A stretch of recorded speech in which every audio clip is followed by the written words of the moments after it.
Hello, girls and boys. Welcome to Storytime Fun. We hope you enjoy it. Today's story is the final part, part 4, in One Wintry Night, written by Ruth Bell Graham. And we're starting on chapter 9. The time grows short. Since Jesus would be born in Israel, at first the Israelites would know about him, but God wanted them to tell others, who in turn would tell even more people, and the whole world had heard about Jesus. It would be easier if many people spoke the same language. They had to be able to travel to distant places, too, so the furthest city and the countries beyond the sea could hear. For that, they needed good roads and strong ships. Still, it was not time. Hundreds of years went by. That might seem to us like a long time to wait. But what takes a year on earth is to God only the blinking of an eye. Finally, a city called Rome was built. The armies of Rome conquered all the countries around, including Israel. To make sure all the conquered people obeyed them, the Romans built roads for their armies. These stone paths were bigger and better than any roads the people had ever seen. The Romans also built hundreds of fast, sturdy ships and chased pirates off the seas. One of the countries Rome conquered was Greece. The language of Greece sounded so beautiful that many people throughout the Roman Empire began to speak it. And God listened, knew that the Greek would be a perfect language for spreading the news of his rescue. God had already said his son would be born in Israel. And through the prophet Micah, God revealed the exact place where his Savior would be born. But you, Bethlehem, though you are little, out of you shall come forth to me the one to be ruler in Israel. Micah 5, verse 2. Even though the children of Israel were finally back in their homelands, they were being ruled by the wicked emperors of Rome. Now God was saying they would have their very own king once again. This was wonderful news, and he would be the best ruler they could possibly have, for he would be the one chosen by God. God was ready to show into whose family this new ruler would be born. Though God was his father, he would need an earthly mother who would be just right as a mother for God's son. God chose a pure, simple girl named Mary, a girl who loved God with all her heart, mind, body, and soul. Mary looked up one day, startled.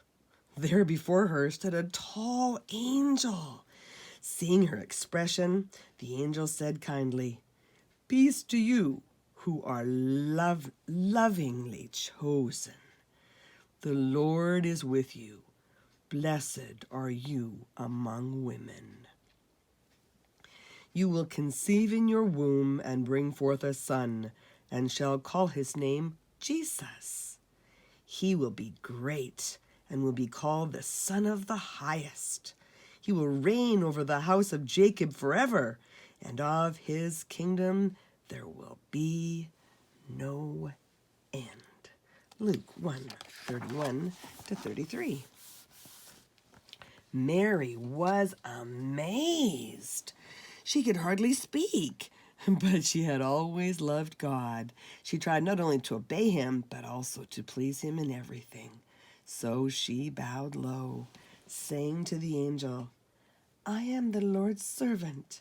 May it be to me as you have said. Mary was engaged to a kind, strong man named Joseph. He could trace his relatives back to the great King David. Joseph was only a poor carpenter in Nazareth, but he married Mary and cared for her tenderly as the time drew near for her baby to be born. Nazareth, where Joseph and Mary lived, was almost 100 miles from Bethlehem. A long, long distance in those days, but the prophet Micah had predicted that the Savior would be born in Bethlehem. How could this come true? The emperor in Rome at that time was Caesar Augustus, means Caesar the Splendid. One day, Caesar decided to count all the people in his huge empire. That way, he would know how much tax money he could collect from them. To keep track of all the different groups of people, Caesar decided people should go back to the town where they were born and pay taxes there. Well, when Caesar Augustus decided something, it became law. He did not know that it was God who gave him the idea. All over the Roman world, people had to return to their hometowns to pay their taxes. It was hard for some to do this, but when Caesar said go, people went. And that's how Joseph and Mary ended up in Bethlehem. God sure went through a heap of trouble, Zeb said. More than I'd have done. More than any of us would have done, agreed the woman. Chapter 10, The First Christmas. What if we had lived in Bethlehem at the time Jesus was born? Our story might have been like that of a boy named Aaron and his little sister Anna. They loved all the excitement in this normally sleepy town. There was something going on everywhere they looked, and the people, they had never seen so many people. Out on the narrow, crowded street, dusty men tugged and shouted at heavily laden donkeys. Aaron grinned to himself as he watched the heavily laden donkeys on the sweat made stripes on their faces. Women with tiny children were everywhere. Older children were lugging bundles of food. Everyone looked weary since the only reason they had come here was to pay unfair taxes. Aaron and Anna's favorite place was the city gate. Late one afternoon, they climbed up onto the sun-warmed wall to watch strangers come into the town. Alone and in groups of people, different people arrived, some walking rapidly in their last bit of their journey. An old man at the gate said a few of the travelers were from as far away as Nazareth. Aaron could hardly believe it. They must have spent 4 or 5 nights sleeping beside the road. The afternoon sun felt good on Aaron's and Anna's backs, for the air was a little chilly. Anna became sleepy and closed her eyes. Minutes later, Aaron nudged her, and she awoke. 2 people were coming up the dusty road in the valley, a man walking and a woman riding a donkey. They traveled so slowly. The woman had her hand on the man's shoulder, and she seemed very tired. The man kept looking at her anxiously. As the couple drew closer, Aaron and Anna could see that their donkey was covered with dust. They had come a long way. But why did they stop so often when their trip was almost over? They paused again right in front of the gate. The woman looked up at the children and smiled, their hearts filled with wonder. The young woman's face, her eyes great pools of darkness, was pale with exhaustion, but it held a tender smile that made the children forget taxes and exhaustion. But it held a tender smile that made the children forget taxes and Roman soldiers, and even Caesar Augustus himself. In hot, noisy, crowded Bethlehem, her smile seemed to say that all the joy in heaven had come down to earth. That night, wrapped up in his cloak, Aaron couldn't sleep. All he could think of was that smile, that incredible smile. It was unusual those days to see a happy face, much less a beautiful smile. He wondered if the man and the woman had found a place to sleep. Aaron stirred restlessly. He somehow knew this was a special night. Something wonderful, he sensed, was about to happen. Something so wonderful that he was almost afraid to breathe. Bethlehem was very still. On other evenings, donkeys brayed in their stables and wolves howled from the hilltops, but even the donkeys and the wolves were quiet. The wind itself had stopped blowing. It was as if the whole world was listening, waiting. Late, very, very late, there was a commotion outside. Men were shouting and running, their sandals scuffling on the dirt. Aaron poked Anna his finger on his lips. Shh, quietly. The children jumped to their feet and ran to the door. They stared at the men talking so loudly in the middle of the night. Not only their shaggy hair and ragged robes, but also their smell marked them as shepherds. Probably the outcast shepherds who kept watch over the sheep outside Bethlehem, the sheep chosen for the temple sacrifices. But what were they saying? They'd seen an angel? Aaron looked at them again to make sure they were really shepherds and not crazy people. "We saw an angel," they repeated, "and the angel told us about a baby being born in Bethlehem, a baby called Savior and Lord." They had just seen the baby with their own eyes. He was in a cave that the innkeeper used for a stable. Aaron didn't wait to hear more. Grabbing Anna's hand, he took off down the street as fast as he could run. Anna's short little legs could hardly keep up with his longer ones. They ran past houses where drowsy people stumbled to the doors to see what all the racket was about. Panting, they finally reached the cave and peered in. There she was, the woman with the radiant smile. She was lying on soft hay piled beside one of the stalls. Her eyes were closed, but her peaceful smile filled the cave with wonder. The man knelt by her side and covered her gently.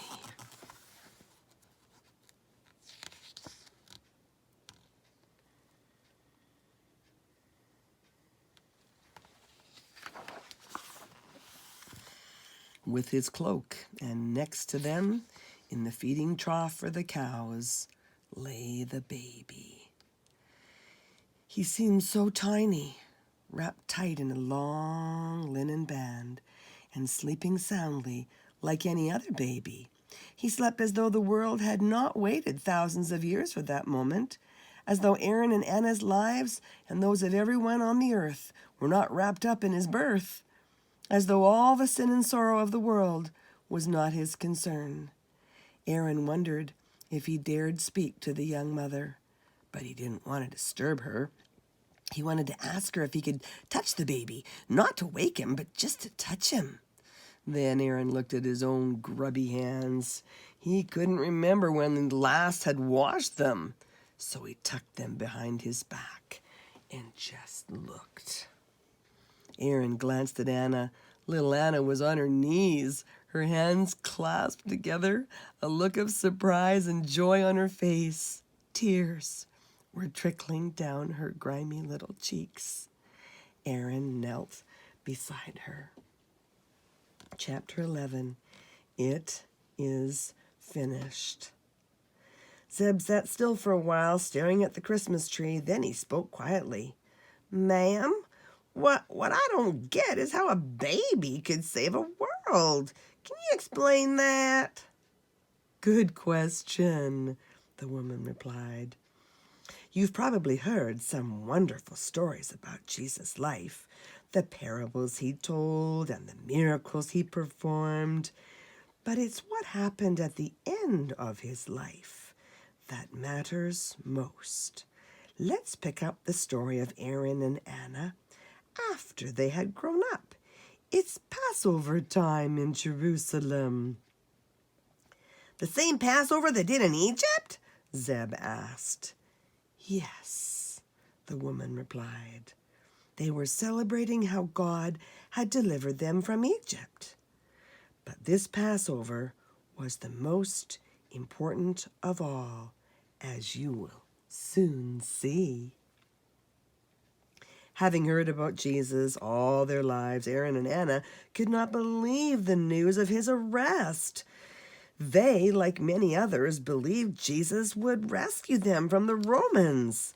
Now, Jesus was sentenced to die.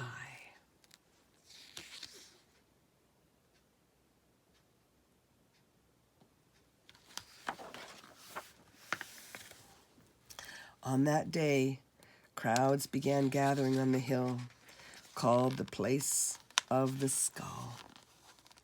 Aaron studied the people, the hardened soldiers used to suffering and death, sat and gambled. The arrogant centurion in charge stood near them, efficient, unfeeling.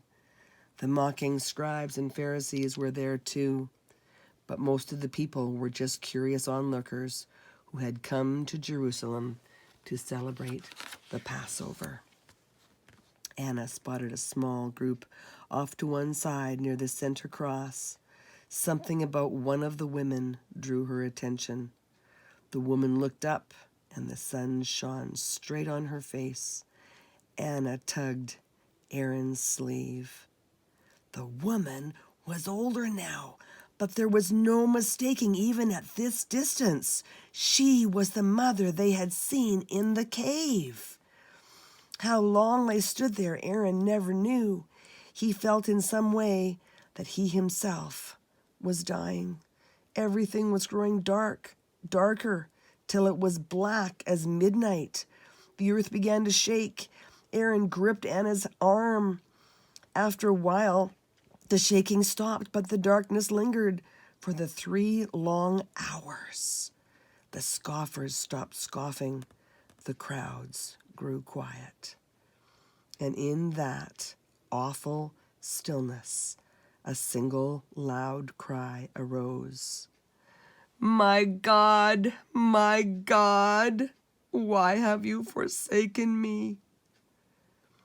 No answer. Only silence, then the same voice exclaiming, It is finished. The figure on the cross slumped. Aaron drew in his breath as Anna sobbed, but somehow they couldn't bear to leave. In the strangely dim light, a well-dressed man came with some soldiers to take Jesus' body down from the cross. They put him in a tomb in a nearby garden and rolled a huge stone across the entrance. Wordlessly, Aaron and Anna made their way home. The boy sat gazing thoughtfully into the fireplace. That just naturally ain't right. Sounds like he didn't rescue no one, just up and died. I know it sounds that way, the woman said. And the following day must have been one of the saddest in history. All Jesus' followers hid for fear of the Jewish leaders. His friends had believed Jesus was the one who would free them from the Romans. Now they were frightened and disappointed. But the next morning, something happened. Before dawn, a great earthquake shook the land.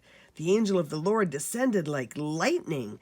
his clothes white as snow. Ignoring the Roman guards, he tossed back the huge stone and calmly sat on it. The soldiers shook with terror and fell like dead men. The two of the women who had followed Jesus came at dawn and found the tomb empty. They clutched each other in fear. "Don't be afraid," the angel said. "Jesus has risen. Now go and tell his disciples." Jesus showed himself to all his disciples and friends like Aaron and Anna over the next few weeks in the garden of the road to Emmaus, in the upper room where they'd been hiding and beside the Sea of Galilee. Sitting down with them, all he told them not to blame the Jewish leaders, the Romans, or anyone else for his crucifixion. He explained, however, since the Garden of Eden, God had tried to tell people he was going to send them a Savior. And Jesus was that Savior. God did not send him to deliver them from unjust rulers, from illness, or unpleasant situations. He was born to die for the sins of mankind. Those who were sorry for their sins, even the worst of people, could be forgiven, and they once more would know the joy of companionship with God, lost so long ago in Eden. Through his death and resurrection, the baby born that night in Bethlehem had become Lord of all. This is the real meaning of Christmas, the joy and glory of it. It was still dark when Zeb awoke the next morning. He wasn't even sure he had been asleep because his head was so full of all that he had heard that wintry night. He lay thinking for a long time. Climbing carefully down the steps from the high bed, he hopped over to the window and pulled back the curtain. One bright star was twinkling in the sky. It was dawn.